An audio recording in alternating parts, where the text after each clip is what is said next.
I have prepared Caribbean chicken. Today, I plan on sharing a beef bourguignon. A lot of the time when people think about Nigerian food, what comes to mind is jollof rice. But then there's Gary, and I think Gary is the king of Nigerian foods.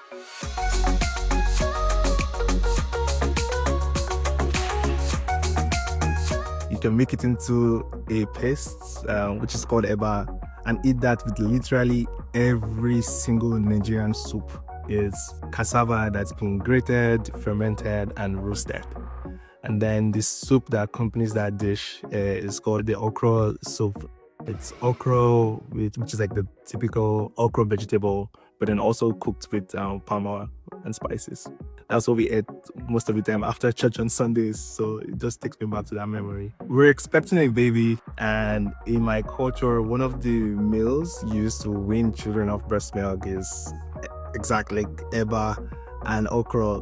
So I'm looking forward to making this meal for my little one.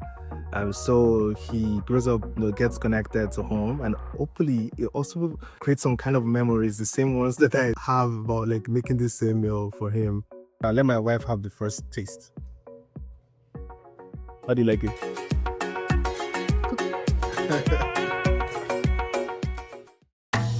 I have prepared Caribbean chicken, and it's important to me because it reminds me of my mom. My mom lives in Brooklyn, New York, and I live in Costa Rica. Her recipe is very special because she have combined ingredients from Costa Rica, some of them that she learned in New York, and also we use some Jamaican flavors.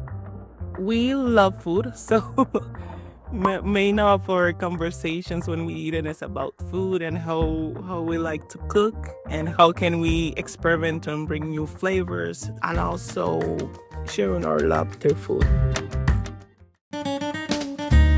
Today, I plan on sharing beef bourguignon. It's a French dish that my mom used to make when I was a little kid.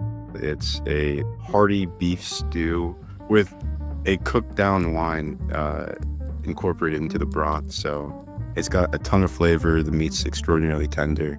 This dish is important to me because it just brings back a lot of memories, things that my mom used to do to make things special. Culturally, it's not like we have French within our blood per se, but by nature of my grandparents moving my mom over to Montreal and her being raised there, the French Canadian still strong within her blood and within her cultural identity. I've had a ton of experiences with French food, French cuisine, French culture, the French language, just by nature of being raised by a Canadian.